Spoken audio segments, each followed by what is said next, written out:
so nervous. I think the last time I talked in front of people was 8 years ago, and we had a show at G44 when it was a big old place. That was a long time ago. So, and I'm used to hiding in my studio or in my basement and not seeing people. So, when we had the opening, it was such a great turnout. I had a little panic attack, and I had to go in and first thanks for being here. I had to go in and stood in front of Abby's beautiful photos. I was like, okay, this is good. This is nice music. This is a good thing. So I used to live here for about 13 years and moved to Fort Collins almost 12 years ago. I did not even know that. So I thought my first house here was Wendy's house. Talk about red threads. Yeah, there's so many red threads. And about I have all my notes and it's not going in order, but that's okay. About a year after I moved here, I got a call that our neighbor, because she was my neighbor, Laurel and her girls had passed away. And I came back to this beautiful community, and on the memorial card was a red thread, and it had the legend on it saying that an invisible red thread connects everyone you're supposed to meet, regardless of time, place, circumstance, and you can stretch it and you can put it in a big ugly knot, but you cannot break it. And it was so grounding for me because I had to get back on the highway and leave everybody and put this around my wrist and look at, it was like, okay, good. And I went home and I was like, what am I going to do for Alex? They had 3 girls, I have 3 boys. He was king of the castle, I was queen bee. And I was like, I don't know what to say to him. I can't just go sit and be with him because I'm too far away. So I took a canvas and I put a big red thread across it of paint, and I painted him a painting called Half the Sky. That was in honor of the foundation that he wanted funds to go to in honor of Laurel and the girls. So a year later, he started a foundation with her dear friends called the Never Alone Foundation, which I'm sure many of you locals have heard about. It's in honor of Laurel and their 3 adopted girls, Hannah, Zoe, and Lucy. And the money goes towards helping fund international adoption, the medical costs that some of these kids need, and paying for therapy and support as these kids transition into their new families. So it's super important, and it just spoke to my heart. And so I knew just as me, I didn't have the funds to give all that I wanted to do. So I asked Alex if I could create an art show that would help support, bring awareness and raise some money. Every little penny counts, right? It all adds up. And so he said, sure, of course.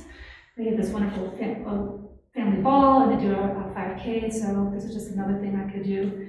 And so I asked these lovely people and 2 others if, I have my weaver and my mixed media artist and my fine art photographer and my Cossacks guru, and Summer did collage, and Gabrielle works with stone and glass and wood. And so I asked that, I know this is a huge ask because it's hard enough as an artist to do this, and to ask them to pay for supplies and the framing and your time and your talent, and then give that away on top of your commission fees. And they all said, without blinking, yes. And I was overwhelmed. And so we met, I don't even know how many times that first year, almost once a month. We would sit and brainstorm. Lori hosted a lot in her backyard, and we drank wine and snacks, and up and down the highway I came, and this whole thing evolved, and we had a really great first one at Soiree, which doesn't exist anymore. And we had woodshed red band play, and we folded 1,000 paper cranes, and it was so cathartic, and it was a great turnout. And then after that was over, let's do it again. And so Abby hosted us, and when she was under the bridge, and it was magical again. And so we just keep doing it. We're like, we're going to do it again? Yep, we're going to do it again. And so we've incorporated other, we've had some guest artists, and we've done some different fundraising things throughout the show. And this year we decided to expand our red threads and add another nonprofit. So Jenny can tell you about Converge later. And it's just been a really great dream, and it's been so grounding for me to still have a foot in the community here. And Laurel was she was this tiny thing. She was this tiny thing, but she was like a fireball of love. Like she and I would walk the kids to school, and she literally proudly came up to here on me, and she had like one kid in the stroller, one on the strap, one's running down the street, and it just feels really good to see her love and her mission keep going and living out. It's been almost 11 years since she's been gone.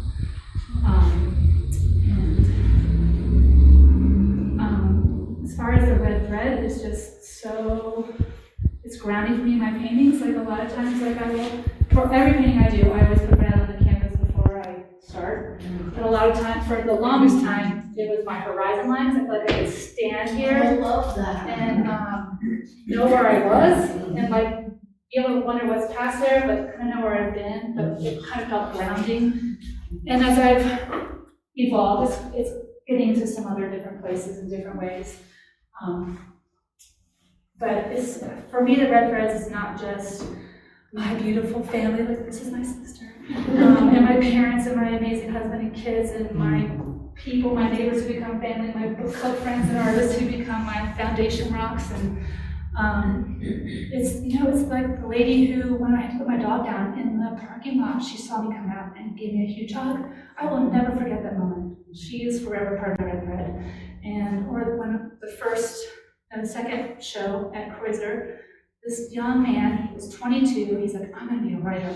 And he bought a little $100 painting, and he's like, this is my first piece of original art, and if you can do this, I can do this. And so there's all these moments, I feel like all these people. And then my friend here, Tina, who I went to middle school and high school with, in Virginia.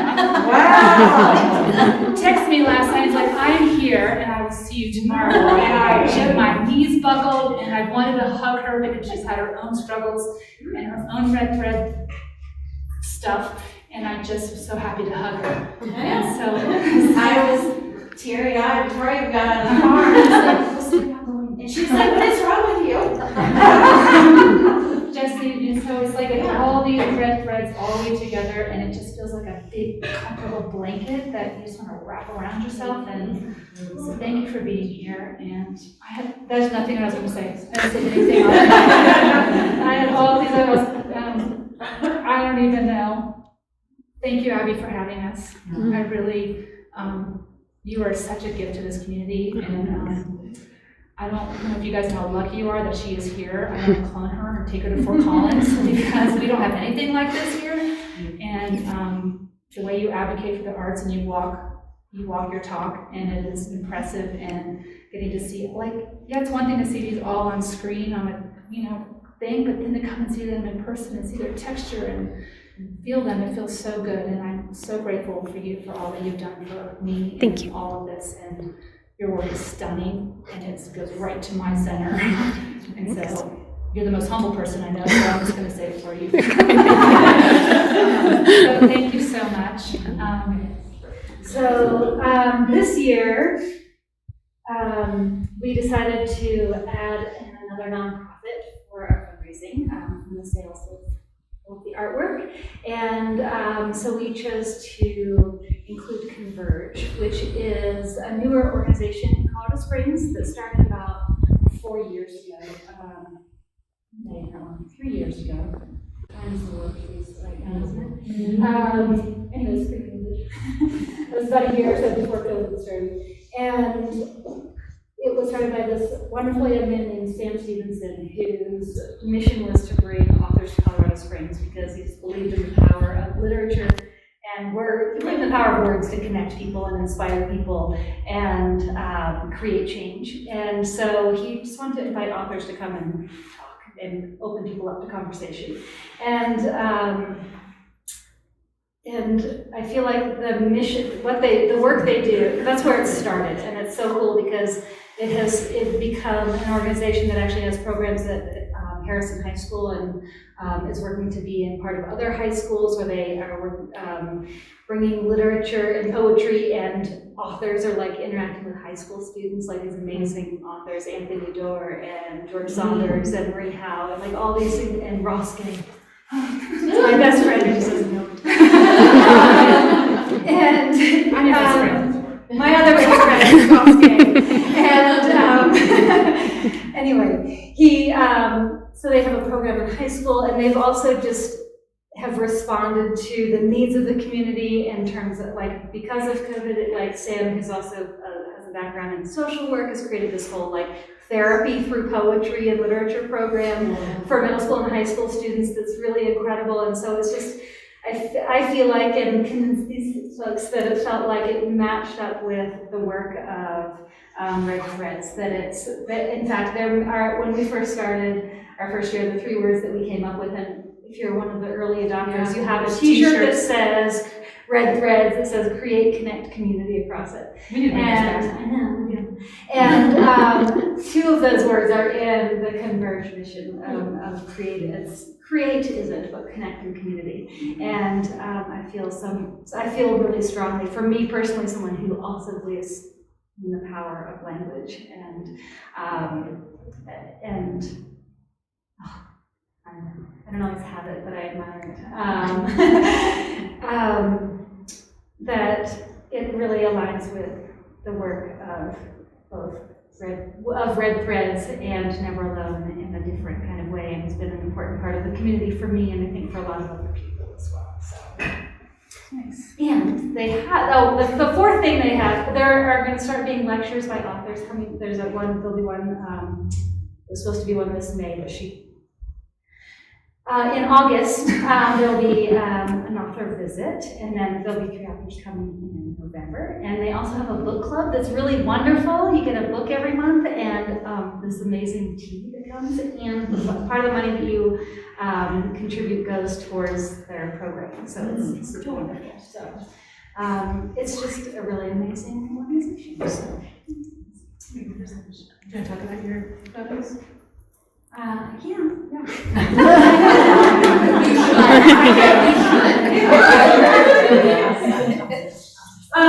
These photos here behind us are mine. And I don't know what to say about them, other than that I would just say that taking pictures for me is a real kind of sanctuary and a real grounding experience, and a way that I stay kind of in touch with both like I don't even know. Like it's for me, it's a way of just exploring the world, of finding. I'm just going to turn my back to you. I'm sorry. A way of staying in touch with the things that the things that matter. Thanks. It is a record of the things that I notice, things that I think are beautiful or surprising or unlikely, whether it's like the most obviously beautiful, amazing thing, like this gorgeous, like canyonlands, like wonder, or whether it's like a puddle on the sidewalk. Another one is up there. And so for me, it's a way of being present in the world and paying attention and not forgetting to notice where I am, what's going on around me. And thanks. Who's that? Can we just piggyback I think so. on that? Yeah. Because really, Jenny, that was some of those words you used right there really describe how I feel about my work, because it's grounding. It's what I notice. It's a visual expression of the world in my own way. And yours is nature and mine's like the built environment. But I think it's really personal how we respond to what we see in visual art. They have a really cool piece together. Giglio, one of Jenny's photographs, Yeah, it's The little round thing. Gorgeous. Yeah. So I did a structure around her, natural photo. Yeah, I stripped it. But I kept it in order so that you can see the photo from a distance. You can make out that it is, I believe, that photo. It is. The last one. Yeah. But it was printed 12 by 12. Yep. So I could leave it in a format. So anyway. Yeah, so all her beautiful work, you probably saw it is over on the wall in the next room. And she's got little pieces of tones in there. Yeah. Oh, I really do like mixed media. We have mixed media people here, and I guess it's silk yarn, but when I wove the pieces that I stitched pieces onto, I've always loved weaving paper.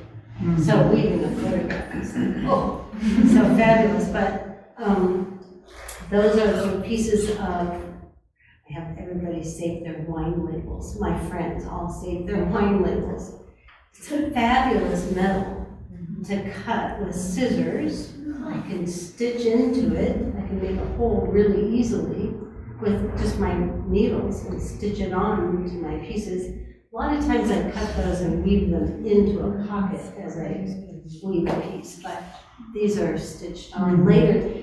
I didn't know that they were going to need anything else, but it's sort of like, I got them off the loom. So it's the last part of your process. That was the last, and I didn't even know that wasn't planned. It was like, wait a minute, these are not, they don't need something? They needed something, yeah. Cool. Well, I'm Wendy Reis, and I've been with these lovely ladies for years before even doing art, but I just feel so privileged to have been a part of this and I've been an art educator for close to 30 years now, but to be able to create, and I'd say my pieces, well, first of all, direct connection. I mean, just that idea of being connected in that way, and just all of us speaking about creativity and art and everything has built our friendship even more, I think, even though there's a lot of other parts of our friendships. But I think with my art, which is in kind of behind Abby's place back there, mine's very much nature too. I think Jenny and I've always connected with sort of that close-up, looking at nature and patterns and designs, because I was a designer for years too. And I think that's, history and scraping away is something I love to do. And I'm very much a mixed media artist. There might be sewing with red threads at time into it, or watercolor, or acrylics, or other things like that. But I love that looking close up at nature. That just feeds me. And I think especially through COVID and I'm a very social person, so being by myself so much more, I feel like whenever I could go outside, I did, right? And so I think just being close up and observing and just loving to be, what a beautiful place that we live, right? And being able, and I've abstracted it. I think I used to be more of a realistic, representational artist, but I love patterns and designs in nature, and so that's where my art has sort of flowed out of me lately that way, I guess. It's cool, that changes. Yeah, I love that. I love your bird's eye view. Yeah. Oh, yeah. Thank you. So I'm Lori DiPasquale, and I did strictly encaustic for the show, and more abstract. And I tried to weave the theme of intertwined into my pieces, so they've got that kind of feeling of flow and intertwining. I particularly loved, we did Jenny and Abby both selected 3 of their images, and we each copied or did our take on their images, and I loved it so much I did too. It's like, this is really fun. So it's a little bit more representational, but the pod there is one of Abby's photographs. And then around the corner is another seed pod that was from a bouquet from a friend who is an amazing florist who does her expression in bouquets and amazing floral arrangements. So it's kind of fun to have a little shout out to Christy. We're gonna get her next time. Yeah, because she is such a red thread. I think the thing that I walked away with from our opening night was what an amazing community we have. Yes, thank you to Abby for really bringing our art community together in such a powerful way. But then there's all these other crazy red threads, and this is a fun story, but my mom came, she's 89 years old, and she found out that the man next door, John Francis, who is also an educator and an artist, was in her kindergarten class. So it's like these crazy red threads everywhere. And then Donna is a neighbor from the neighborhood that I grew up in, 40-some years ago. Wow. More. And so that, to me, that night was overwhelming. There were so many people. It was like this crazy reunion, almost like a wedding. Get to talk to everyone, and you could feel that sense of love, community, and that bigger piece, really, of, yeah, it's great to do art. I love it. I love that this gives me a deadline. I need those to create, but that bigger giving back to not only two amazing nonprofits, but also just bringing in people together, especially after having 2 years of not being together. So it was a really powerful opening, and it's been lovely to represent art and community, Colorado Springs, our amazing nonprofits, Kreuser Gallery, and just to be loved and supported by this community. So, yeah. So thank you all for coming out tonight. I went to school for photography. I started at Colorado Mountain College in 1998, and then I graduated from Rochester Institute of Technology in 2004. And I found my love for macro work actually when I was at Colorado Mountain College. I took a class. I had a fine art class, and I had a black and white photography class. And the black and white photography teacher thought everything must be in sharp focus, and I was just like, that just seems so strange. And then in my fine art photography class, we had to do a documentary project, and I was nannying at the time, and ended up documenting these two little boys that I nannied for. They were sleeping one day, and the way his eyelashes were on his cheek, I was like, that's beautiful. And I had a macro lens, and I focused on his eyelashes, and everything else fell out of focus. And when I presented that to the class, my fine art teacher was like, this is it, like thinking outside the box. And my other teacher was like, this is terrible. And I was like, this is it. Which made me want to do it even more. So I'm a nature lover, and I spend most of my time when I can in nature. Now that I have a son, it's not as much as I'd like to, but I like to document it. So anytime I'm around flowers, and now I started doing fruit, which I think is a lot of fun too, because fruit is really kind of a cool subject matter. So that's where that all has come from, and it's progressed through the years. I feel like I finally am perfecting the technique, more than the finishing technique. I love black and whites, the way Jenny displays them, but I wanted my pictures to be not behind glass, and it took me a long time to figure out how to do it, and I feel like I finally have. Yeah, that's thank you for letting me be a part of this. Very excited. Yeah.